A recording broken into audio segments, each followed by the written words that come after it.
Okay, Jasvi Zamirages in Omi TV Network Canada. Today we are the great player. We have the Mayor of LaSalle, Mayor of LaSalle, Nancy Blanchet. So this interview today before election 2025 and 3 days, 4 days before, and I am my colleague Sundos Khan. She will take the interview in French with Nancy Blanchet. Of course, we are living in Quebec, so we were promoting the French. Good morning, everyone. Bonsoir à tout le monde. Madame Nancy Blanchet, tout d'abord, merci beaucoup d'avoir pris le temps, malgré votre horaire chargé pendant cette campagne électorale, de nous accorder cette entrevue. Ça fait un grand plaisir d'être parmi vous aujourd'hui. Merci beaucoup de m'offrir cette opportunité de parler à vos auditeurs. Merci à vous et c'est un grand plaisir de passer un peu de temps avec vous aujourd'hui. Merci encore. Alors, avant de commencer, je vais faire une petite introduction. Mais c'est pas petite, c'est quand même beaucoup de choses que vous avez accomplies. Alors, Madame Nancy Blanchet, la mairesse, elle est la mairesse le bureau de LaSalle depuis 2021. Puis elle était le conseillère d'arrondissement pour 2 termes. Elle a plus de 20 ans d'expérience dans la municipale, communauté et le secteur associé, où elle a gardé des positions stratégiques variées, notamment dans le développement social, projet de gestion et de la gouvernance.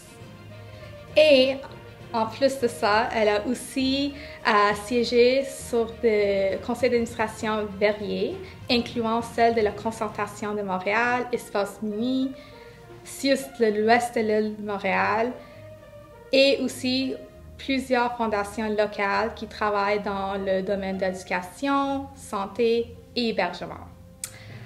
Son dévouement reflète un lien constant avec la santé publique et dans la communauté pour ses citoyens. Comme une femme engagée et dévouée à contribuer dans le bien-être de ses citoyens, elle désire des échanges et dialogues avec la population aussi.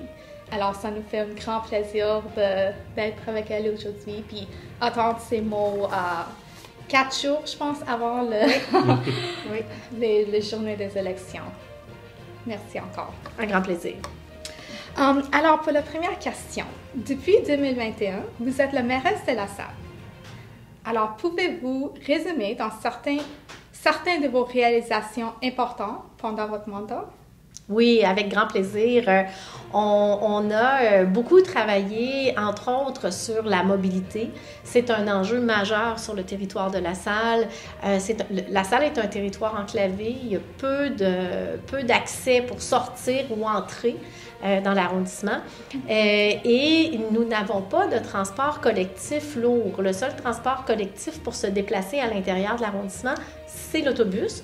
Alors, on a travaillé très fort pour faire reconnaître qu'il y avait un besoin de transport collectif structurant sur le territoire de l'arrondissement en collaboration avec l'agence de mobilité, l'agence régionale métropolitaine de transport. Donc, je pense que je l'ai eu, l'ARTM.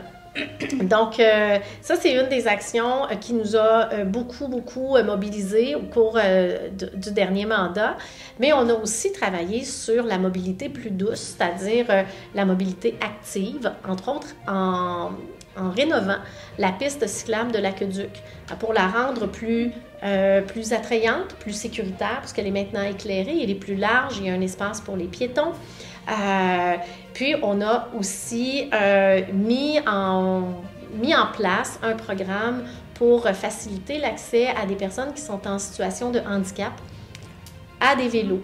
Donc, ce sont des vélos adaptés qui sont offerts lors d'événements pour découvrir cette forme de mobilité-là et la rendre accessible à l'ensemble de la population. Programme qu'on souhaite consolider dans le prochain mandat. On a fait des tests cette année. Dans le dernier mandat, c'était un projet pilote, mais là, on souhaite le consolider pour le rendre permanent. Puis, je peux vous parler peut-être aussi des parcs et espaces verts qu'on a créés sur le territoire de La Salle. Donc, un tout récent qui est juste à l'entrée de la Chine, à partir de la Chine, quand on rentre à La Salle, donc un espace vert. Mais il y a eu aussi l'acquisition d'un terrain sur la rue Dollard, qui est un endroit qui se construit, où il y a des nouvelles résidences, et il y avait un déficit de parc dans cet endroit-là. Donc, on a acheté un terrain qui sera, dans le prochain mandat, transformé en parc. Il y aura donc une démolition d'un bâtiment qui est désuet pour en faire un parc. Mais une de nos grandes réalisations dont on est très fiers, c'est tout le travail qu'on a fait avec la population. Donc, les nombreuses consultations publiques qu'on a fait et les démarches participatives qu'on a menées sur du long terme.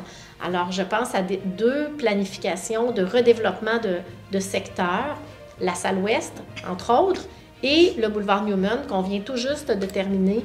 Donc, ça a été une démarche de réflexion avec la population pour développer un plan en vue de redévelopper le boulevard Newman. Mais je pourrais aussi parler du plan de transition écologique qui a été fait avec la population et de nombreuses consultations en vue de requalification de bâtiments ou tout simplement de projets immobiliers à venir. Donc voilà nos principales réalisations. Il y en a plusieurs autres, mais c'est quelques-unes des plus marquantes. Wow, c'est vraiment incroyable comme... puis on voit la différence que ça fait pour la Salle et la Savoie. Merci beaucoup. Merci beaucoup. Alors, la deuxième question. Depuis 2021, de 2013 jusqu'à 2021, oui. vous avez présidé le comité consultatif d'urbanisme. Oui. Quel était votre rôle principal dans ce comité et comment avez-vous trouvé cette expérience? Bien, je vais répondre d'abord à la deuxième question. Ça a été une expérience très, très enrichissante parce que j'ai énormément appris sur l'urbanisme lui-même, sur les règles d'urbanisme, mais sur tout ce qui entoure aussi le développement immobilier, les règles qui encadrent l'architecture, le design et tout ça. Donc, ça a été très, très, très enrichissant. J'ai énormément appris. Il faut savoir que le comité d'urbanisme est un comité qui est composé majoritairement de citoyens.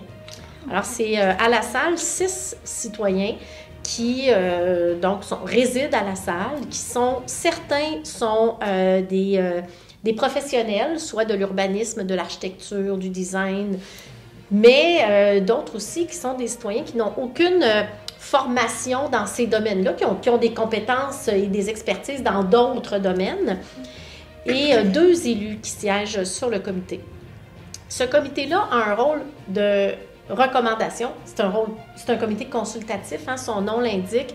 Il émet donc des recommandations au conseil d'arrondissement en vue de l'approbation de permis de construction de petite ou de grande envergure. Alors, le CCU se penche sur des projets d'agrandissement, par exemple, ou de rénovation de maisons, d'unifamiliales, mais aussi de grands projets de développement qui comprennent parfois plusieurs centaines de loyers ou de portes.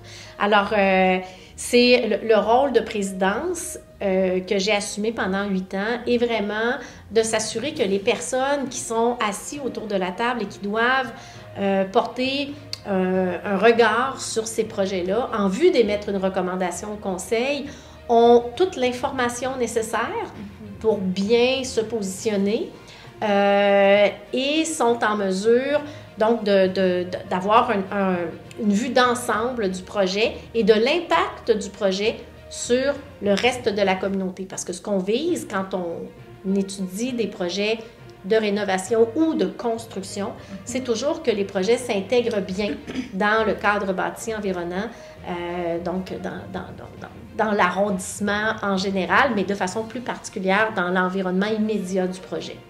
J'imagine que ce n'est pas un rôle très facile quand même. Ça dépend des projets, Des fois, c'est très simple parce qu'il y a certains projets qui sont déposés qui sont vraiment extraordinaires, qui prennent en compte plusieurs éléments clés de l'architecture lassalloise. D'autres, ça demande beaucoup plus de doigté pour arriver à combiner les opinions de tout le monde et arriver à un consensus pour s'entendre sur la recommandation qui sera émise au conseil d'arrondissement, qui, lui, est décisionnel, donc reçoit les recommandations et toutes les considérations du CCU, c'est son petit nom, le CCU, et là, à partir de là, peut prendre une décision pour permettre ou non un projet. Voilà. Merci. Alors maintenant, parlez-nous un peu de la dynamique de votre équipe. Oui. Qu'est-ce qui était déjà en place et qu'est-ce qui est de nouveau? Bien, c'est une équipe qui est très solidaire. Hein? On est une équipe de 7 élus à la salle, puisque la salle est construite et séparée en deux districts électoraux. Donc, pour chacun des 2 districts, il y a 3 conseillers, plus la mairesse qui couvre l'ensemble du territoire. Donc, ce sont 7 personnes qui viennent de milieux différents.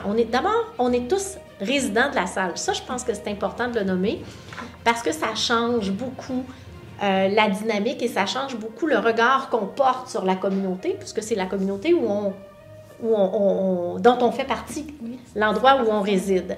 Alors, ce sont 7 personnes qui ont des compétences diverses, qui ont des années d'expérience en politique municipale aussi, toutes différentes. Quand je suis entrée dans l'équipe, il y a 12 ans, je suis entrée comme conseillère d'arrondissement. Et en 2021, donc, quand j'ai pris la tête de l'équipe politique, équipe La Salle, il y a trois personnes qui prenaient leur retraite, qui quittaient. Moi qui changeais de poste, qui changeais de siège, et 3 personnes qui étaient déjà là, qui continuaient leur engagement au sein de l'équipe. Donc, ça faisait une équipe renouvelée en partie, et je devais m'assurer que l'ensemble des candidats, autant les anciens que les nouveaux, ceux qui se joignaient à l'équipe en 2021, soient complémentaires. Et je pense que je dois dire, je suis assez fière d'avoir réussi à relever ce défi. Donc, on a au sein de l'équipe 6 conseillers qui viennent vraiment là, de milieux différents, professionnels, qui ont des expériences de vie différentes, mais qui sont complémentaires. Ce qui ne veut pas dire qu'on est toujours d'accord. On a des fois de belles discussions, des discussions des fois un peu musclées, mais l'objectif est toujours d'arriver à un consensus sur là où est-ce qu'on se rejoint, sur quoi on est tous d'accord, et c'est vraiment sur ça qu'on met nos efforts. Alors, moi, je l'ai dit, vous l'avez dit, je viens du milieu communautaire, du milieu de la concertation. Donc, évidemment, tout l'engagement citoyen fait partie de mon ADN. Monsieur Auger, Benoît Auger, qui s'est joint à l'équipe en 2021, travaille aussi, lui, beaucoup aussi sur la mobilisation citoyenne parce qu'il est à l'origine dans son quartier d'une mobilisation citoyenne, mais est aussi très intéressé par la sécurité. Donc, c'est lui qui souvent va ramener au sein de l'équipe les discussions sur la sécurité. Je pense à Daniela Romano, qui, elle, s'intéresse beaucoup à la diversité culturelle, mais aussi à l'accessibilité universelle. Je peux pas nommer tout le monde, mais Richard Deschamps, qui, lui, a un parcours, c'est notre doyen, c'est celui qui a le plus d'années d'expérience au sein de l'équipe. On a célébré son 26e anniversaire de vie politique active cette année. C'est un homme qui est très préoccupé du développement économique, de la vitalité économique de notre arrondissement. Alors voilà, mais chacun des membres de l'équipe a ses priorités. Puis je pense que je vais me permettre de tous les nommer. José Troilo, qui est très intéressée par la transition écologique, mais aussi par le développement immobilier sur le territoire, de par son expérience passée en immobilier. Laura Palestini, qui s'intéresse beaucoup à la culture. Et notre nouvelle candidate, toute nouvelle, Bisma Ansari, qui se joint à nous cette année, qui, elle aussi, est issue de la diversité. D'abord, d'origine pakistanaise, a fait le choix de s'installer et d'élever sa famille à La Salle, qui, elle aussi, est très intéressée par tout ce qui concerne la transition écologique. Alors, voilà.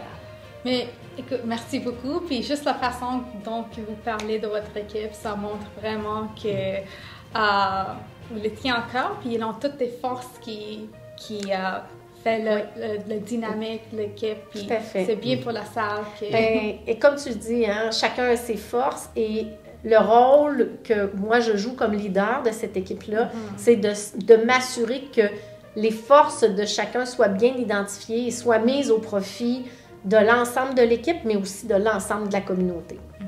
Puis je pense qu'il fait un bon travail parce qu'on peut voir ça quand on voit l'équipe ensemble. Dans les événements, on peut voir qu'il y a une belle dynamique. Tout à fait. Les choses bien. Oui. Merci beaucoup pour ça.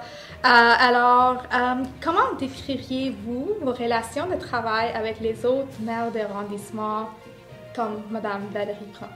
Oui, il y a 19 arrondissements dans la ville de Montréal, donc 19 maires et mairesses d'arrondissement.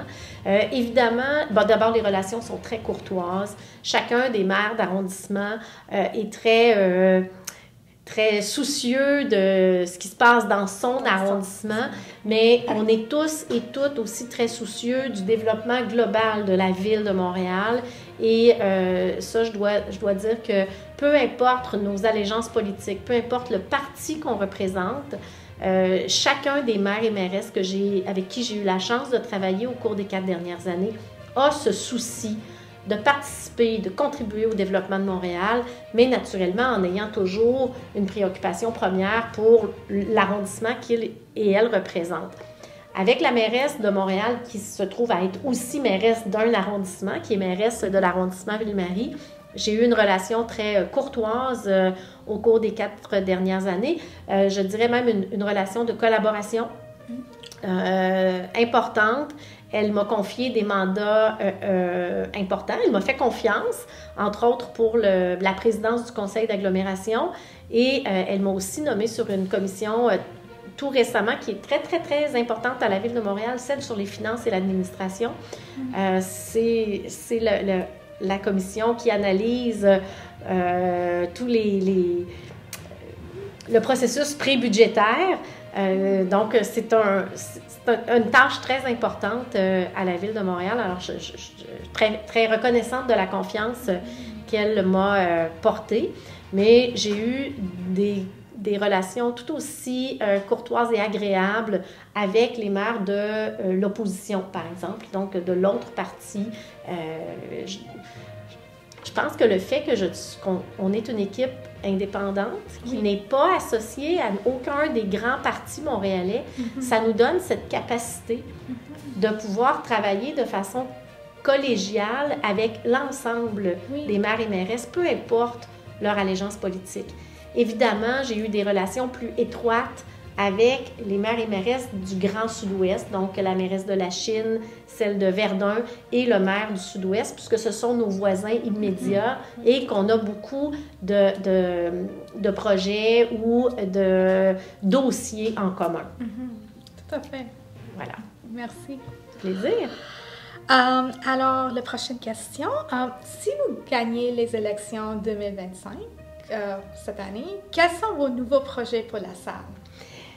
C'est drôle, en porte-à-porte, depuis 1 mois et demi, là, on est en porte-à-porte à tous les jours et plusieurs personnes nous ont posé cette question-là. Et je commence toujours en disant, le principal ou le plus grand projet qu'on peut avoir quand on souhaite poursuivre notre engagement comme mairesse, c'est de maintenir la qualité des services au niveau où ils sont maintenant et les amener encore plus loin. Parce qu'il faut savoir qu'au niveau municipal, on n'est pas dans des grandes politiques, on ne vote pas de grandes lois, on ne travaille pas sur la santé, l'éducation, l'immigration, la langue. C'est pas notre quotidien. Nous, notre quotidien, c'est ce qui est dans... Vraiment, là, quand on sort de la maison, chez nous, c'est ça le niveau municipal. Le déneigement des rues, l'entretien des trottoirs, l'entretien des parcs, le ramassage des déchets. C'est ça le travail des élus municipaux d'abord. Fait que mon principal projet ou mon principal engagement, c'est de continuer de servir les citoyens et de leur offrir les services de la plus grande qualité possible. Alors ça, c'est le premier. Évidemment, on a des projets phares qui nous tiennent à cœur et qu'on souhaite réaliser. Entre autres, l'ancien hôtel de ville qui est à quelques pas d'ici, juste en face du Moulin Fleming, qui est notre emblème. Donc, c'est un bâtiment qui a été je ne veux pas dire laissé à l'abandon, mais qui a manqué d'amour, pendant quelques années et sur lequel on travaille actuellement et on veut créer avec ce bâtiment-là un pôle culturel pour offrir un toit à tous nos organismes culturels dans l'arrondissement pour qu'ils soient tous à la même place, qu'ils puissent, avoir des espaces de qualité suffisamment grands pour réaliser leur propre projet, mais aussi qu'ils puissent travailler entre eux, collaborer entre eux, apprendre à se connaître et peut-être que de là sortira de belles collaborations, de beaux projets collectifs. Donc ça, c'est un projet qui nous tient très à cœur. Évidemment, on souhaite, on le sait là, à la salle, il y a beaucoup de nouveaux résidents qui arrivent, qui viennent de partout. Beaucoup de nouveaux arrivants au Canada qui s'installent à la salle, mais aussi beaucoup de personnes qui viennent d'ailleurs, à Montréal ou dans le pourtour de Montréal, qui viennent s'installer chez nous à la salle parce qu'on a eu un boom immobilier qui se poursuit. Donc, on doit s'assurer que cette arrivée de nouveaux résidents, de nouveaux Lassallois, se fasse de façon harmonieuse. Donc, penser le développement ou le redéveloppement du boulevard Newman et l'accompagner, parce que ce sera redéveloppé par des promoteurs privés, évidemment. Nous, on ne fait pas d'immobilier, mais s'assurer que ça réponde vraiment à la vision que les Lassallois ont de leur arrondissement, de leur milieu de vie. On pense aussi à la mobilité. On en a parlé dès le début de l'entrevue, de l'importance du transport et du désenclavement de la salle. Ça demeure notre grande priorité que de faire reconnaître qu'on a besoin d'investissements en transport collectif structurant sur notre territoire. Et tout ça, en s'assurant de maintenir le compte de taxes le plus bas possible. Les taxes municipales, ce sont une contribution que chacun des résidents de la salle fait, incluant les élus. Chacun des résidents de la salle met une portion de la grande enveloppe qui, après ça, sert à nous redonner des services. Mais nous, notre volonté, et c'est ce qu'on a fait au cours des 4 dernières années, c'est ce qu'on va continuer à faire, c'est de s'assurer de n'augmenter les taxes que pour aller chercher le minimum de ce qu'on a besoin, en fait, pour équilibrer le budget afin de maintenir une qualité de service, la qualité de service auquel les Lassallois s'attendent et nous demandent. Voilà. Fait que c'est pas mal ça. Plein d'autres choses, là, mais en gros, c'est ça. Bien, merci beaucoup. Puis je trouve aussi que c'est rassurant que il faut donner les taxes, puis on est tous d'accord, mais au moins ils sont bien utilisés, puis utilisés pour de la Savoie. Je pense que ça fait une différence. Merci. Alors, quelle a été la partie la plus difficile de votre travail en tant que la mairesse de la salle? Le plus difficile, autant pour moi comme mairesse que pour mes collègues conseillers, là, pour un élu, le plus difficile, c'est de dire non. Il y a plusieurs organismes qui travaillent très fort dans l'arrondissement La Salle pour nous aider à offrir des services à la population, des services de loisirs, de sport, d'activités culturelles. Les organismes font des miracles avec très peu et souvent viennent nous voir pour nous demander de l'aide, nous demander des locaux, nous demander des sous. Des citoyens aussi qui viennent nous voir pour nous demander de leur permettre de faire quelque chose. Et le plus difficile pour un élu, c'est de dire « on ne peut pas ». On n'a pas les budgets nécessaires, c'est pas de notre juridiction, ça relève d'un autre niveau de gouvernement. On voudrait vous aider, mais on n'est pas en mesure de le faire. Ça, c'est vraiment le plus difficile, c'est crève-cœur. C'est ce que je dis souvent quand je rencontre des citoyens en porte-à-porte. J'aimerais ça vous dire oui. J'aimerais ça dire oui à tout ce que vous demandez, mais après l'élection, vous allez me dire « tu ne l'as pas fait ».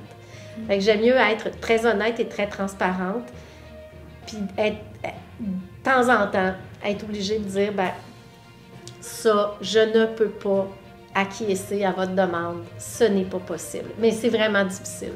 Comme quand on est parent puis qu'on voudrait dire oui à tout ce que nos enfants nous demandent, mais qu'on est obligé de dire non à un moment donné parce qu'on n'a pas la capacité de le faire. Voilà. Mais c'est vraiment le plus difficile. Mais merci. Et de jongler naturellement avec la cohabitation, la conciliation, famille, travail, vie privée, vie publique. C'est aussi un enjeu, mais je pense que quand la famille est engagée aussi dans la vie publique, ça se vit somme toute assez bien. Il faut juste avoir assez de respect pour soi-même à un moment donné pour dire ça, là, je me retire de la vie publique pendant quelques heures, pendant quelques jours, je prends du temps pour moi, pour ma famille. Mais quand on est un élu, on veut toujours être présent, on ne veut jamais dire non à une invitation, on veut toujours être avec la population. Voilà. Mais je trouve ça très sage, puis avoir des limites personnelles pour que vous êtes en bonne santé pour bien travailler aussi. Alors, je pense que c'est une bonne habitude à avoir. Alors, la prochaine question, c'est que, comme nous savons la situation économique actuelle, surtout avec les tarifs des États-Unis, ça rend les choses très difficiles pour les entreprises.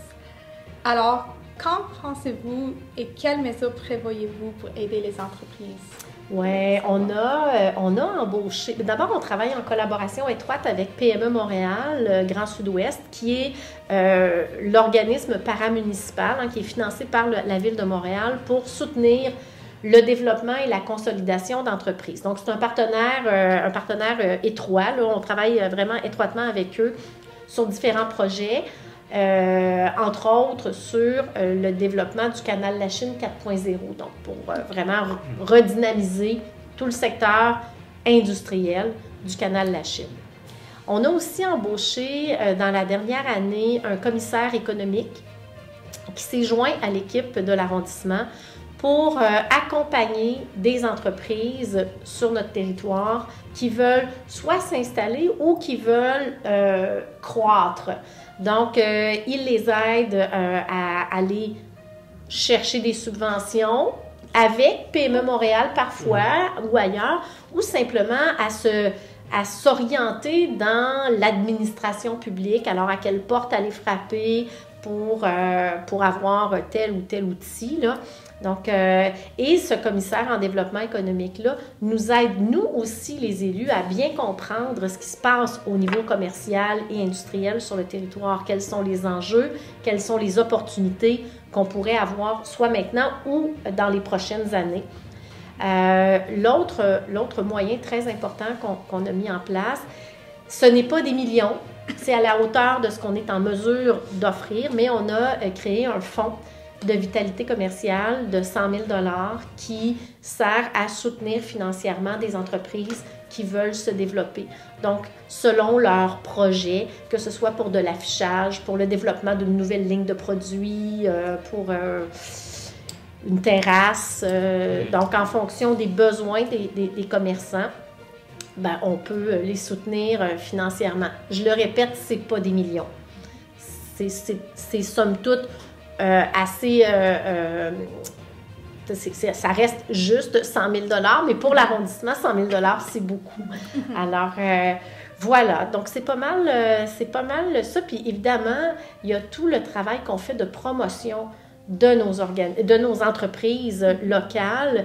Moi, sur la page Facebook, ma page Facebook professionnelle, on se fait un devoir de mettre en lumière les commerces locaux. Donc, on a développé une série de publications qui s'appelle Achetons local, où chacun des élus a visité des commerces sur le territoire de La Salle pour les mettre en lumière et inciter la population de La Salle à les fréquenter.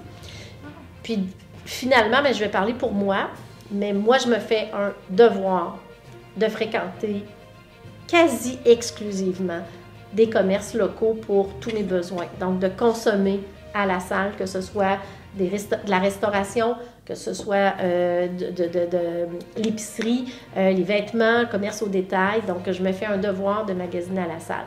Bon, là, je vais le dire au cas où quelqu'un me voit aller manger à la Chine ou à Verdun. Il m'arrive de sortir de la salle pour aller découvrir des restaurants à l'extérieur, mais c'est vraiment très occasionnel. Je me fais vraiment un devoir et les restaurateurs de la salle le savent. Je fréquente beaucoup les commerces locaux. Mais merci beaucoup pour toutes ces informations. Puis pour les fonds, est-ce qu'ils sont disponibles à tout le monde pour la demande? Oui, on s'adresse à PME Montréal dans ce contexte parce que c'est l'organisme qui est gestionnaire de l'enveloppe. Donc, on s'adresse à PME Montréal et en fonction du projet, PME va pouvoir accompagner les entreprises pour déposer une demande et éventuellement recevoir des sous issus de ce fonds-là, qui est renfloué. Hein. Quand le fonds est vide, ben on remet de l'argent. On vient de le refaire là, il y a quelques mois où on est arrivé à l'épuisement du premier 100 000 $ et on en a rajouté un deuxième pour une phase 2 du programme. Oh, mais c'est quand même un projet, je trouve, des fonds. Ça aidera les... Ben, chaque sou fait une différence. Exactement. Des fois, une petite amélioration a un gros impact pour le commerçant auprès de sa clientèle ou pour attirer de nouveaux clients. Oui, exactement. Voilà. Alors, comment se déroule votre campagne électorale présentement? Bien, très bien, très bien. On arrive à la fin, hein? Vous l'avez dit, il reste... Maintenant, là, à l'heure où on est, il reste 3 jours de campagne avant le jour du vote. Ça va très bien. On est d'abord excessivement chanceux. On a une température extraordinaire pour faire campagne, pour être sur la route, aller cogner aux portes. Depuis le 19 septembre dernier, on a frappé aux portes à tous les jours. Alors, les 7 élus ont été en porte-à-porte pour aller à la rencontre des citoyens. On a aussi rencontré près d'une 50aine d'organismes de toutes sortes. On a rencontré des communautés religieuses. On a visité des résidences pour personnes âgées.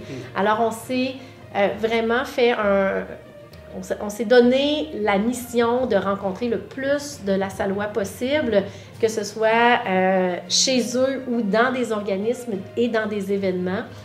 Et on s'est aussi donné comme mandat d'aller remercier tous les organismes avec qui on a travaillé au cours des 4 dernières années. Parce qu'une élection, ça reste une élection. Même si on a confiance, on pense qu'on a un beau bilan, on a de belles réalisations derrière nous et on pense que la population va nous faire confiance pour poursuivre notre travail. Mais on va le savoir uniquement le 2 novembre en soirée. Alors, on tenait, mes collègues et moi, à aller à la rencontre des organismes pour les remercier pour ce qu'ils font, les remercier du travail qu'on a fait ensemble pendant 4 ans et leur dire naturellement qu'on a très envie de continuer de travailler avec eux autres. Voilà. Mais ça va très bien. On espère le meilleur pour la suite. Oui, absolument. Puis, on sait que vous avez travaillé fort parce que moi aussi, j'ai vu... On s'est vu quelques fois. On s'est vu quelques fois, c'est ça, exactement. Alors, merci beaucoup pour répondre à toutes ces questions. Maintenant, sur un plan un peu plus personnel, comment aimez-vous passer votre temps libre? Quels sont vos passe-temps, vos activités pour se détendre? On a un peu parlé de ça tantôt, mais... Pour me détendre, évidemment, passer du temps en famille, c'est des moments très précieux pour moi parce qu'ils sont rares. Alors, j'en profite au maximum. Mais sur une note plus personnelle, vraiment très individuelle, l'activité physique est essentielle pour garder l'énergie nécessaire au rythme que ça exige, puis pas juste en campagne électorale, mais pendant 4 ans de mandat, ça demande beaucoup d'énergie parce qu'on est très sollicité. Et je suis passionnée de lecture et d'écriture.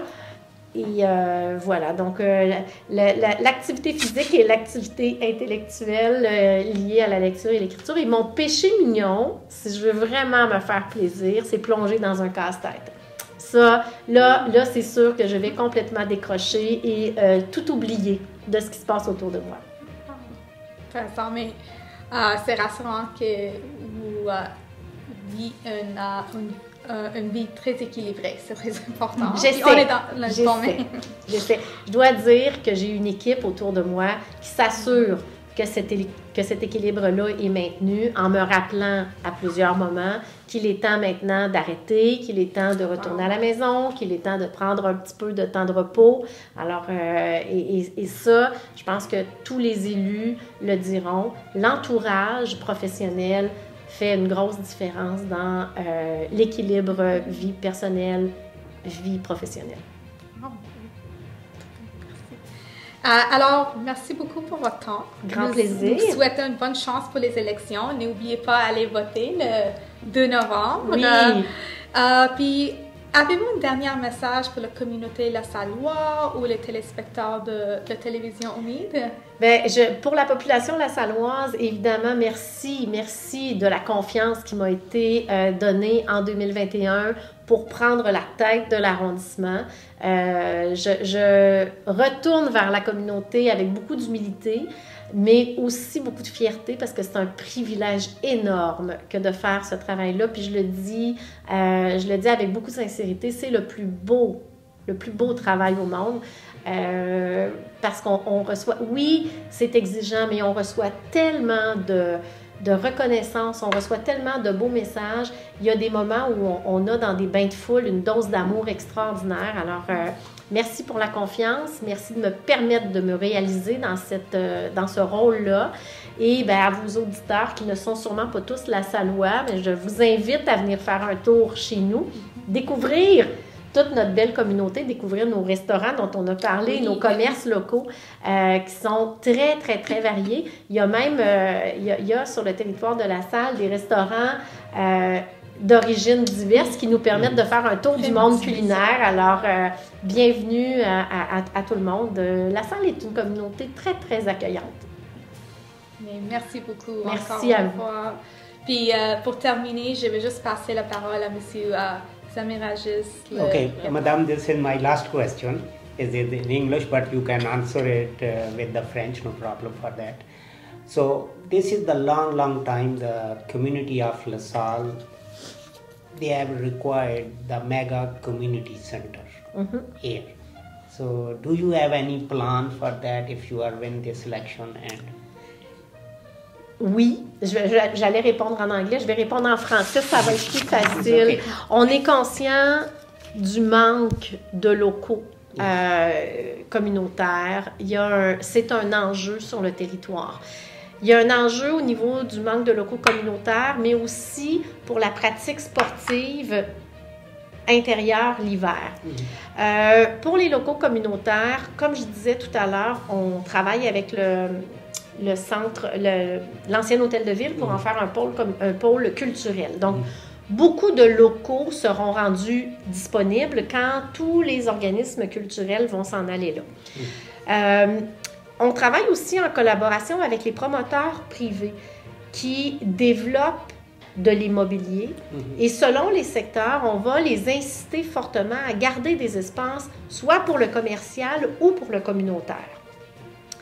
Ceci dit, l'investissement est majeur, donc on souhaiterait aller de l'avant avec un projet, mais on va devoir naturellement le faire en collaboration avec les autres niveaux de gouvernement parce que